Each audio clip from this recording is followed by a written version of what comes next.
I'd rather be eating beans than reading about beans, but I'm going to continue with the beans bean field. It's only 8 in the morning. I'm not dreaming of beans.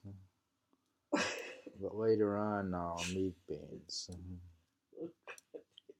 My preference, like the Game Changers, is for beans and vegetables. My diet is similar to my genetic makeup, which is the medieval peasant. A North European medieval peasant diet. It consists of cabbage and beans. If you were a peasant and not royalty, you really didn't have much meat at all, because that was reserved for rich people. That you only had, that's why they thought it was a big deal to have a pig roast on holidays like Christmas, because you never got it, because all the game belonged to the Lord. All the fields. So genetically, all I ate was cabbage and beans. So that's what I should eat now. This further experience also I gained. I said to myself, I will not plant beans and corn with so much industry another summer, but such seeds, if the seed is not lost, as sincerity, truth, simplicity, faith, innocence, and the like, and see if they will not grow in this soil, even with less toil and manurance. Manurance, what's that? Manurance, and sustain me, for surely it has not been exhausted for these crops. Thus I said thus to myself. But now another summer is gone, and another, and I am obliged to say to you, reader, that the seeds which I planted, if indeed they were the seeds of those virtues, were worm-eaten or had lost their vitality, and so did not come up. Commonly men will only be brave as their fathers were brave or timid.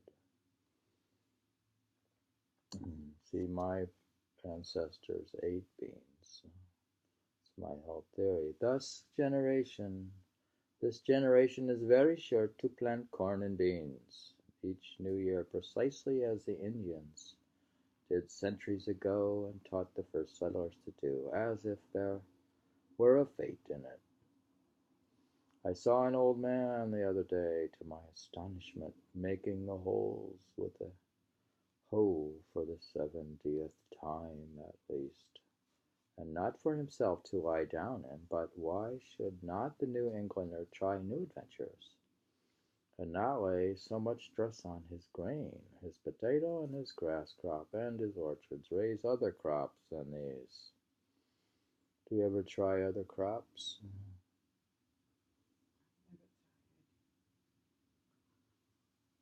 I don't think you could try other crops.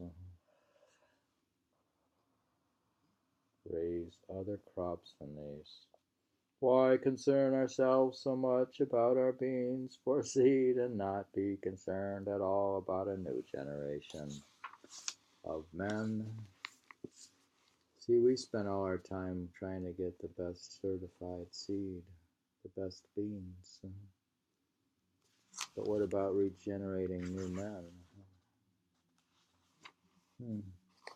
We should really be fed and cheered if when we meet a man we're sure to see that some of the qualities which I have named, which we all prize more than those other productions, but which are for the most part broadcast and floating in the air and have taken root and grown in him.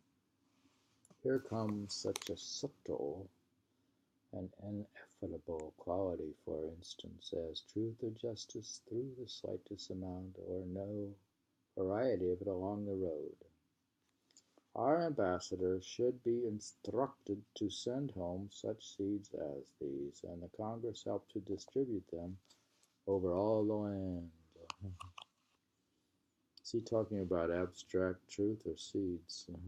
the seeds of truth. We should never stand upon ceremony with sincerity. We should never cheat and insult and banish one another by our meanness, if there were present the kernel of worth and friendliness. We should not meet thus in haste. Most men I do not meet at all, for they seem not to have time. They are busy about their beans. Now he says they're busy with beans. We would not deal with the man thus plodding, ever leaning on a hoe or a spade as a staff between his work, not as a mushroom, but partially risen out of the earth, something more than erect, like swallows alighted and walking on the ground. And you are going somewhere. And as he spoke, his wings would now and then spread as he meant to fly, then close again, so that we should suspect that we might be conversing with an angel. Bread may not always nourish us, but it always does us good.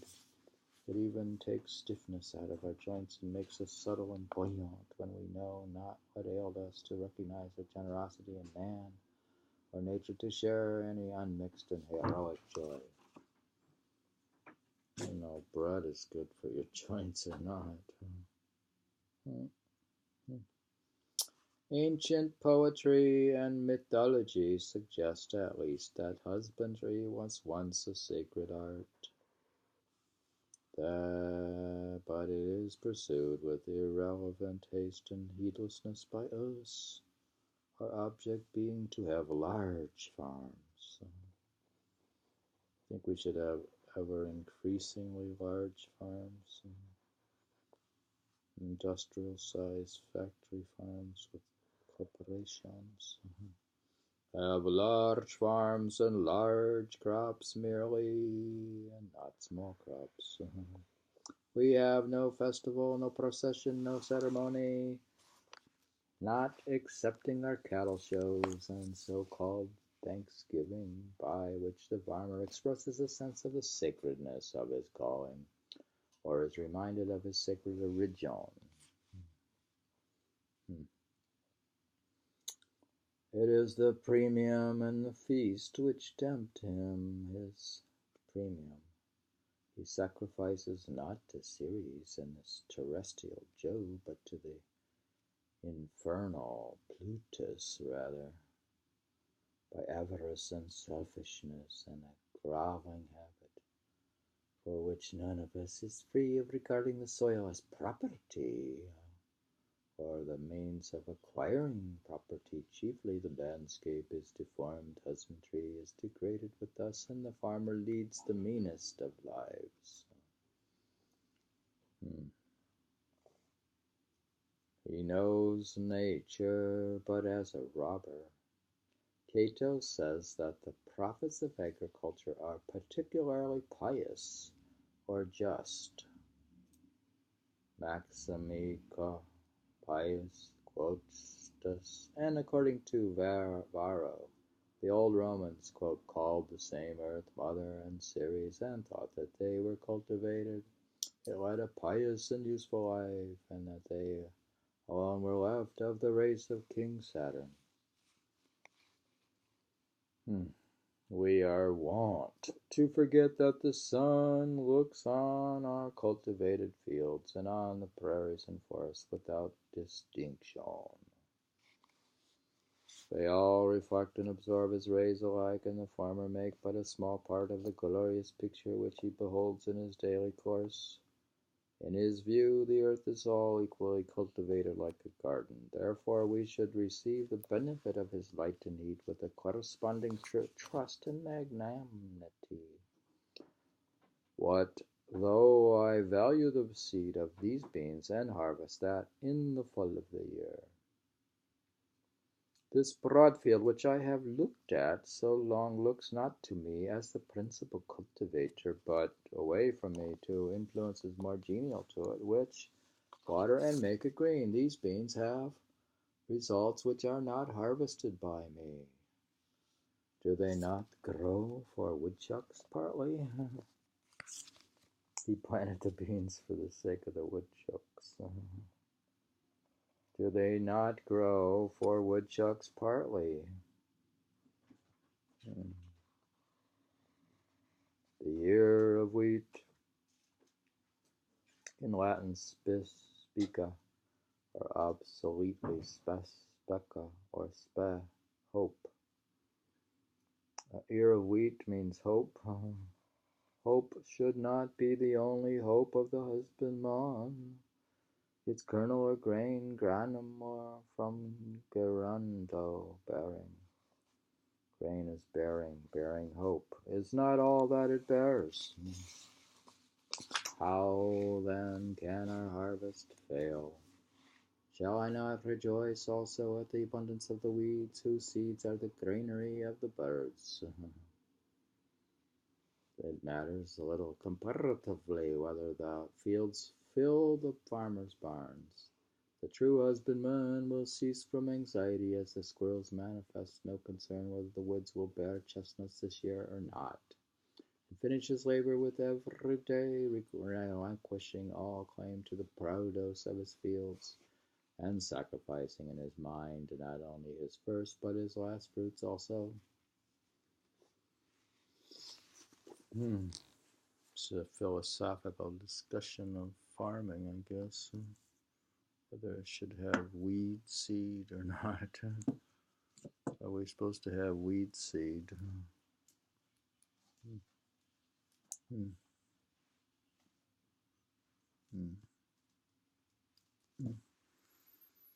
Or feed the woodchucks? Seems they partly belong to the woodchucks.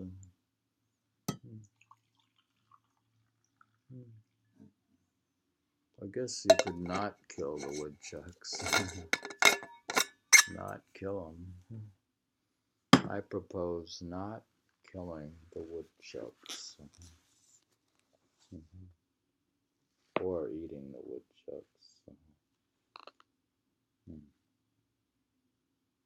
Or shooting them.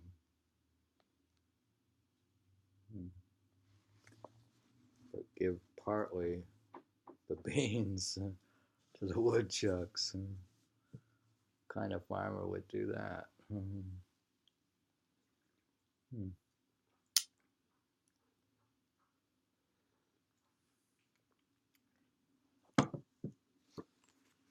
The next section is the village. We're reading from Walden. The village.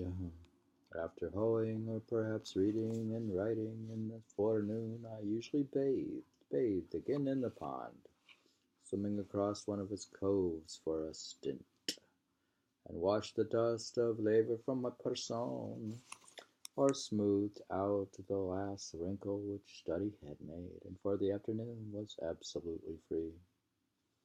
Every day or two I strolled to the village to hear some of the gossip which is incessantly going on there, circulating either from mouth to mouth or from newspaper to newspaper, and which, taken in homeopathic doses, was really as refreshing in its way as the rustle of leaves and the peeping of frogs. Interesting. If you take it in only homeopathic doses, you can listen to the gossip and the newspaper or the news. He's proposing only a homeopathic dose of the news. So you could get like a 5-minute briefing weekly, I suppose. As I walked in the woods to see the birds and squirrels, so I walked in the village to see the men and boys. Instead of the wind among the pines, I heard the carts rattle. In one direction from my house there was a colony of muskrats in the river meadows. Under the grove of elms and buttonwoods in the other horizon was a village of busy men, as curious as me, as if they had been prairie dogs, each sitting at the mouth of its burrow, or running over to a neighbor's to gossip. You think the people in the village behaved like prairie dogs? I went there frequently to observe their habits. The village appeared to me a great newsroom, and on one side to support it, as once at Redding and Company's on State Street, they kept nuts and raisins, or salt and veal and other groceries. See, he likes to go to the store.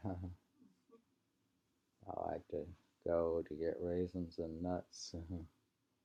How do you get nuts and raisins? How do you? I go to the store. I walk to town and get nuts and raisins. Some have such a vast appetite for the former commodity, that is the news. But people will buy the newspaper as well as nuts and raisins.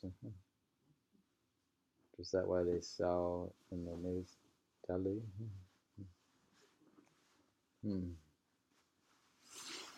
That is, on such sound digestive organs that they can sit forever in public avenues without stirring and just sit in the cafe and the coffee shop and look at their phones. Do you think that people just sit in a cafe and look at their iPhones? What? I'm updating it. And let it simmer and whisper through them like the Sion winds, and as if inhaling either, it only producing numbness and insensibility to pain. Otherwise it would often be painful to hear without affecting the consciousness.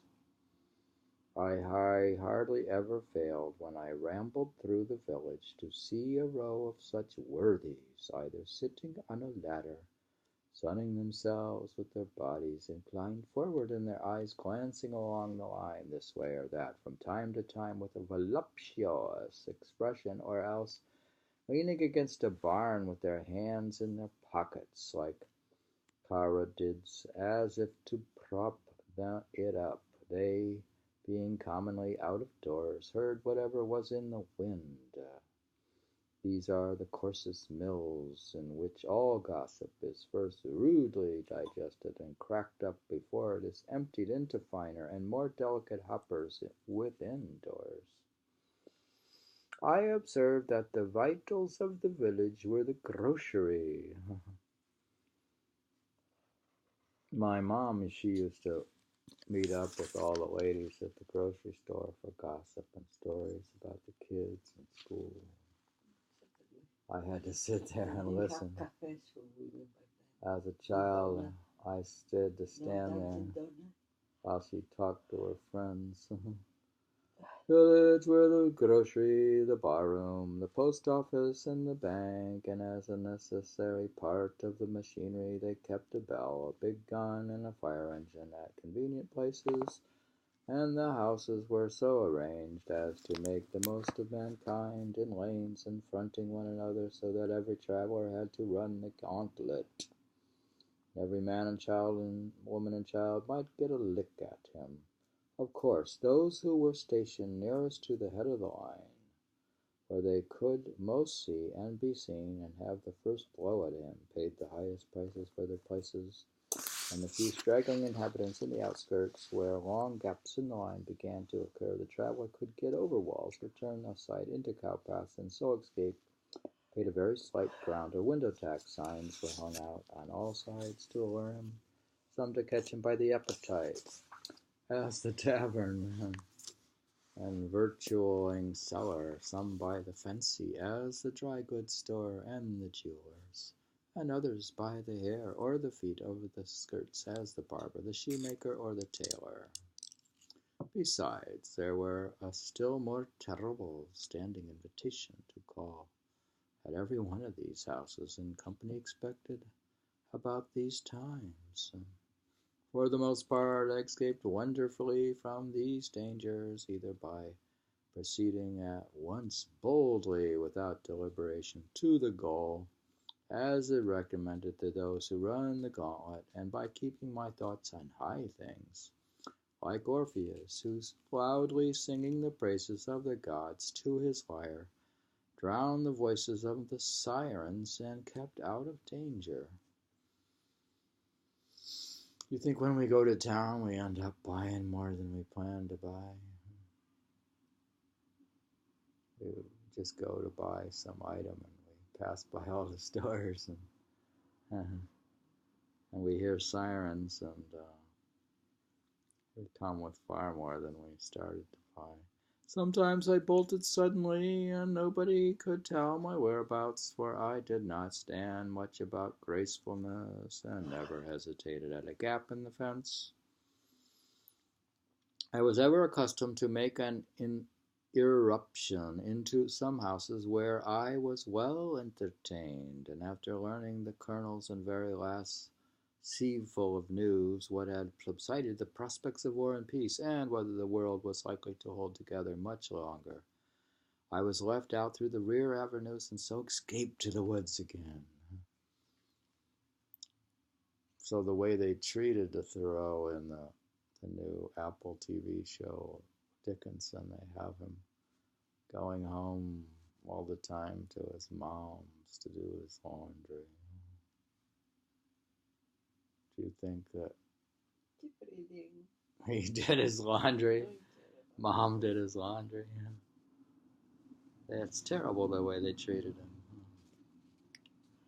It was very pleasant when I stayed late in town to launch myself into the night, especially if it was dark and tempestuous, and set sail from some bright village parlor or lecture room with a bag of rye or Indian meal upon my shoulder, for my snug harbor in the woods, having made all tight without and withdrawn under hatches with the merry crew of thoughts, leaving only my outer man at the realm, and even tying up the helm when it was a plain sailing. I had many a genial thought by the cabin fire as I sailed. I was never cast away nor distressed in any weather. Though I encountered some severe storms, it is darker in the woods, even in common nights, than most suppose. It gets dark. There's no lights up there.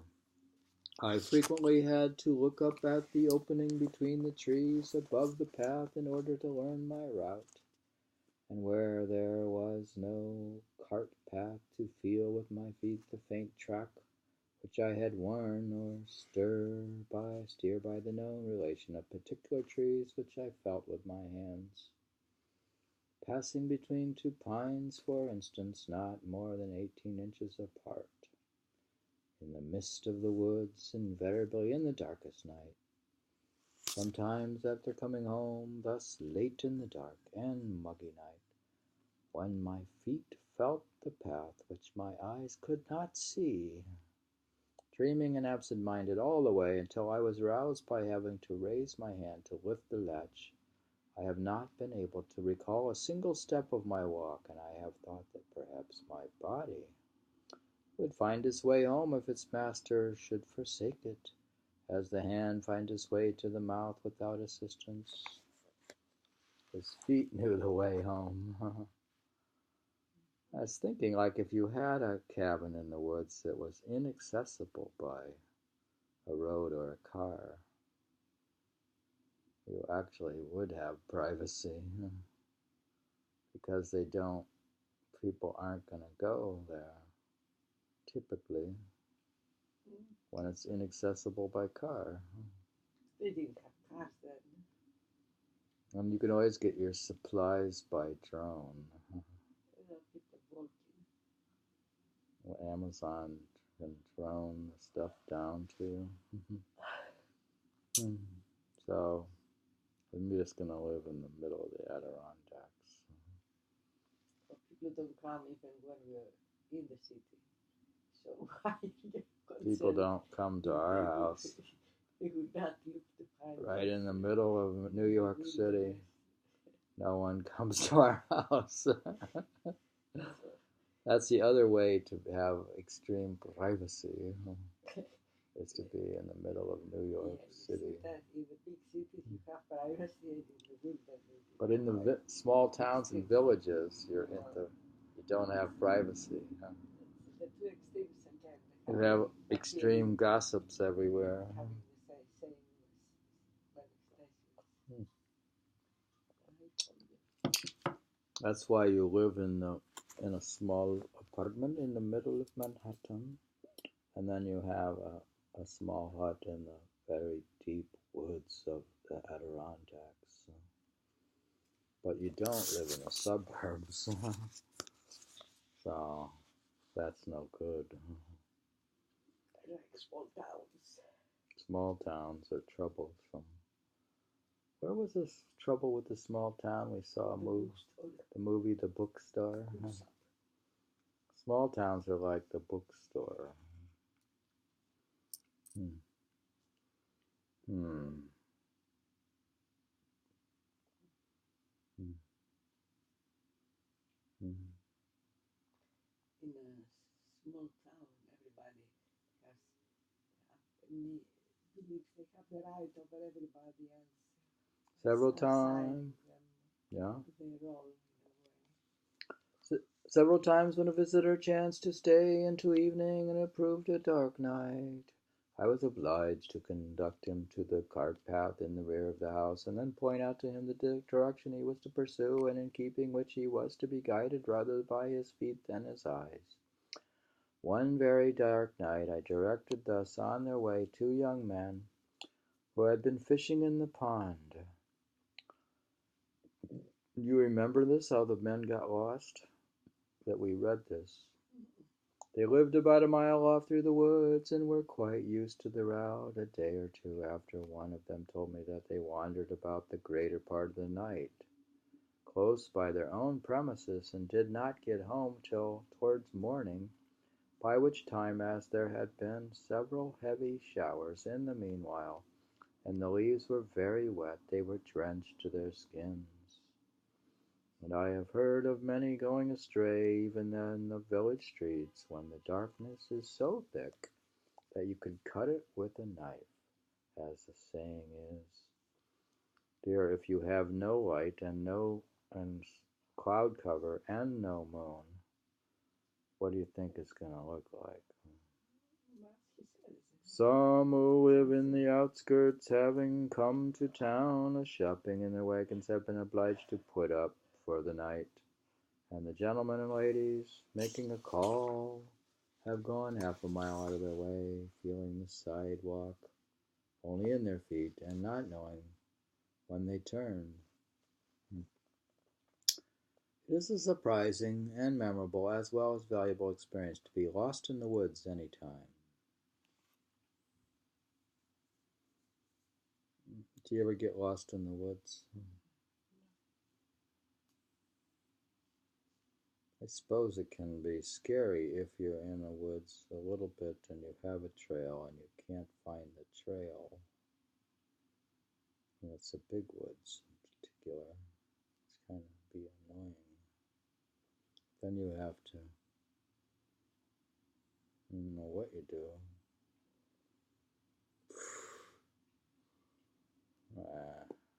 Often in a snowstorm, even by day, one would come out upon a well-known road and yet find it impossible to tell which way leads to the village.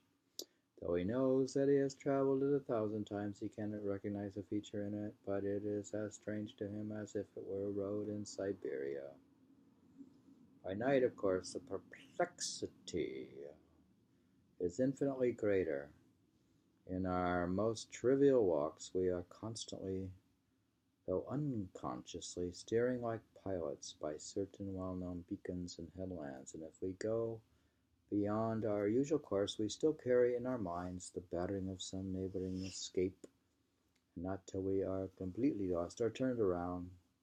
For a man needs only to be turned round once with his eyes shut in this world to be lost. Do we appreciate the vastness and strangeness of nature? Every man has to learn the points of compass once again as often as he awakes, whether from sleep or any abstraction. Not till we are lost, in other words, not not till we have lost the world, till we begin to find ourselves and realize where we are and the infinite extent of our relations. She's speaking abstractly or practically?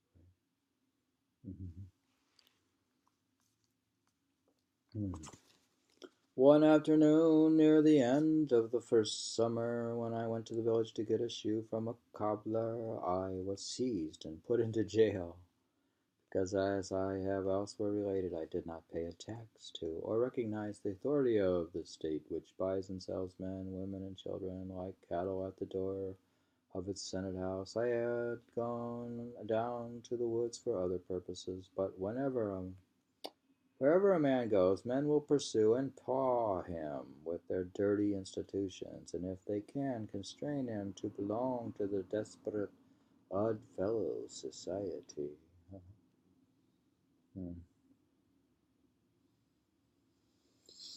See, we mind our own business, but I had to go. We had to go to DMV to get a driver's license. To become real, they have this thing, the real ID. And if I didn't go in person, I wouldn't been real anymore. So there's certain things that society's institutions make you do. If you want to ride in an airplane, or I had to renew my passport, right? So I sent in, but I had to send in my old passport to get the new passport. So I sent in old passport in to get the new passport. But at the DMV, they wanted to have my passport. To get my real ID, I needed my passport, but I had sent in my passport to get my new passport.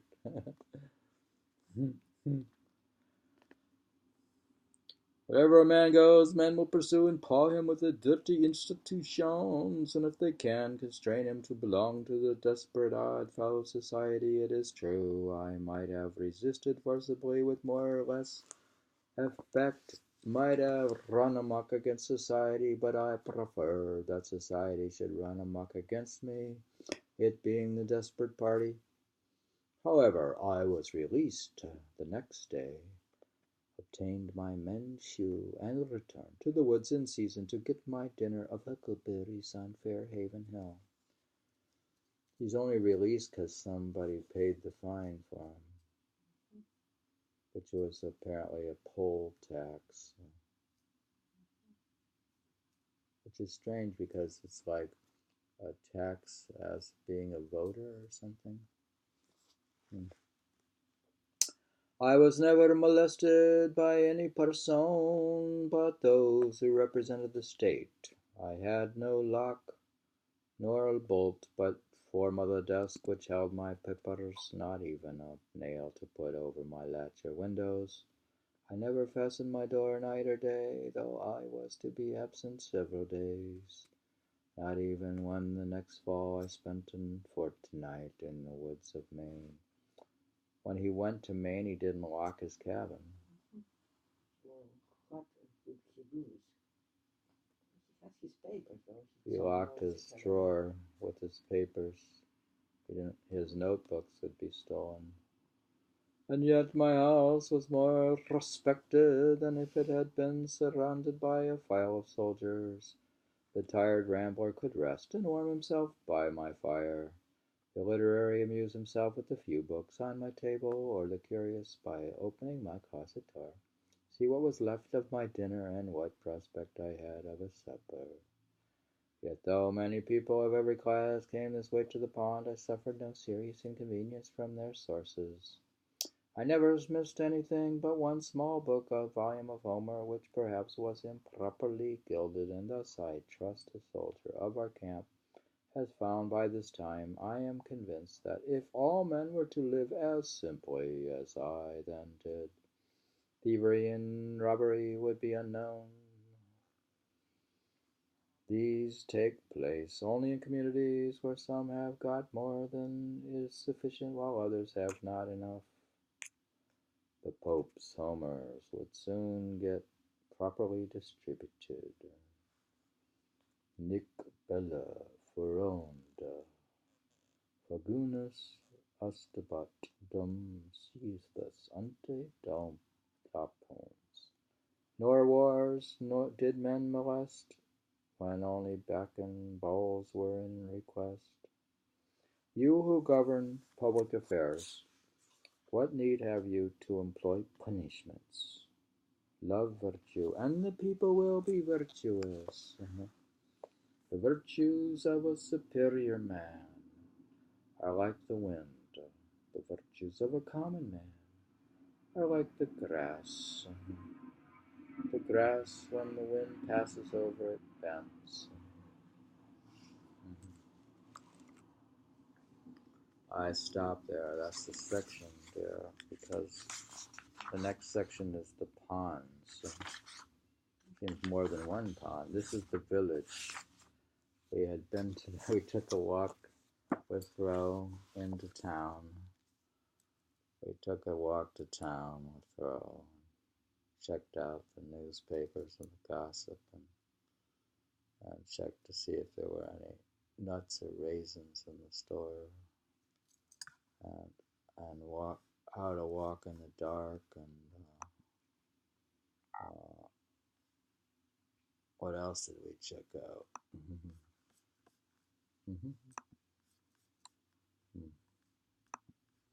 This we're reading The Village in Walden. A Walk to the Village. Wow, at Walden. Read with Midland Chicago style English, not that East Coast Bostonian stuff, even though he's probably closer to that.